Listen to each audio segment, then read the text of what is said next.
Bismillahirrahmanirrahim. It's me Sayyid Muhammad Sanada from mathemath.com. It's exercise number 3.2 and the question number 1. The statement of the question is find the selling price when MP is equal to 728 rupees and discount is equal to 6%. सबसे पहले तो आपको tips में याद होगा कि MP क्या था। MP बेसिकली मार्क्ड प्राइस है।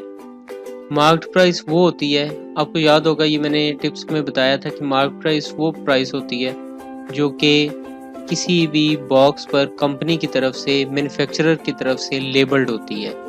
फॉर एग्जांपल आपने एक जो है ना वो चाय कुछ खरीदी है, तो चाय का जो बॉक्स है उसके ऊपर उसकी कीमत लिखी हुई होती है। आपने साबुन खरीदा है, साबुन के बॉक्स पर उसकी कीमत लिखी होती है। आपने माचिस की डिब्बियाँ खरीदी है, उसके ऊपर उसकी कीमत लिखी होती है। तो जो कीमत उसके ऊपर दर्ज होती है वो बेसिकली मार्क्ड प्राइस होती है। सो यहाँ पे जो सेलिंग प्राइस है, यानी जो सेलिंग प्राइस है वो है बेसिकली वो हमने फाइंड आउट करनी है। जो कि मार्क प्राइस है वो 728 रुपीज़ है और इस पर डिस्काउंट जो है वो 6% है। ये बिल्कुल इसी तरह से है कि बाज़ औक़ात हम किसी भी जगह, किसी भी नॉर्मली मेडिकल स्टोर्स के पास से गुजरते हैं तो ये काफ़ी बड़ा लिखा हुआ होता है कि जी 6% डिस्काउंट ले लें, 15% डिस्काउंट ले लें और सबसे बड़ा डिस्काउंट ऑफ़र जो है हम दे रहे हैं। बाज़ औक़ात ये किसी जगह पे सुपर स्टोर्स में ये जो है ना ये इसी तरह के ऑप्शन, इसी तरह की जो है वो ऑफ़र्स हमें मिलती हैं। तो इसमें होता क्या है, होता बेसिकली इसी तरह से है कि आपके पास मार्क्ड प्राइस है जो कि है 728 रुपीज़। इस पर डिस्काउंट का ये मतलब है कि इस प्राइस पर मैं 6% यानी एज ए शॉपकीपर मैं 6% जो है ना वो आपको डिस्काउंट दे सकता हूँ। सो इस प्राइस का 6% पहले चेक कर लेते हैं। इस प्राइस का यानी 728 का 6% जो है वो 6/100 मल्टीप्लाइड बाई 728, जो कि आप इसे मल्टीप्लाई करें ये तकरीबन 43 रुपये, 43.68 यानी तकरीबन 44 रुपीज़ जो है ना वो इसकी 44 रुपये जो है ना वो इस पर डिस्काउंट बनेगा। सो अगर मैं इस चीज़ को परचेज़ करता हूँ, कोई भी चीज़ है जिसकी मार्केट प्राइस 728 है, तो इस पर मुझे डिस्काउंट जो मिलेगा वो मुझे 43.68 का मिलेगा।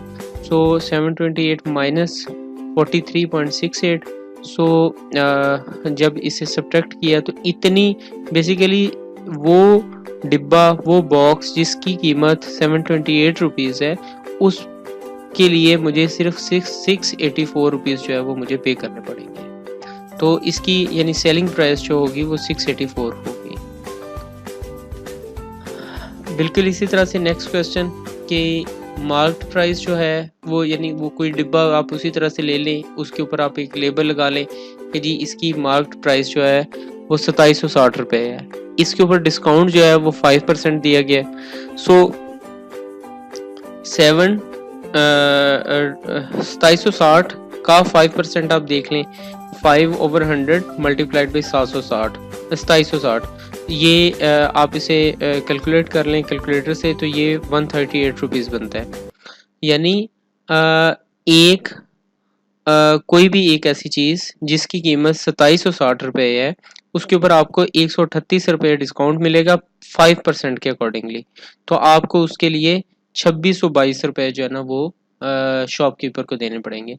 ये बिल्कुल इसी तरह से है कि अगर कोई शॉपकीपर आपको डिस्काउंट देता है मार्क प्राइस पे, तो आप सिंपल वहीं खड़े होके इसे कैलकुलेट कर सकते हैं। आप बता सकते हैं कि मुझे कितना डिस्काउंट जो है वो मिलना चाहिए, और अगर वो आपके साथ कोई प्लस माइनस कर रहा है तो आप उसे जो है ना वहीं पर स्टॉप कर सकते हैं। यानी आप उसकी मार्क प्राइस को लें और वो उस परसेंटेज को ले लें जो परसेंटेज वो यानी शॉपकीपर एग्री है आपको जितनी परसेंटेज पे डिस्काउंट देने के लिए। तो सिंपल आप उस पर यानी उसकी मार्क प्राइस की वो परसेंटेज लें, उससे आपको पता चल जाएगा कि आपको डिस्काउंट कितना मिलेगा, और डिस्काउंट मार्क प्राइस में से डिस्काउंट को आप माइनस कर दें तो टोटल पेएबल अमाउंट जो है वो आपको मिल जाएगी। बिल्कुल इसी तरह से यहाँ पे मार्क प्राइस जो है वो तकरीबन 395 यानी 396 होगी।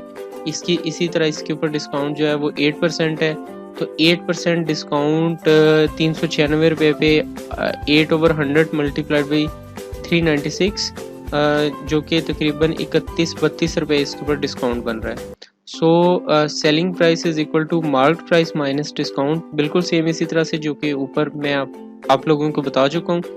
तो ये 396 यानी 395.7 माइनस 31.66 जो कि 364 रुपीज़ आपके पास इसकी पेएबल अमाउंट आपके पास आ जाएगी।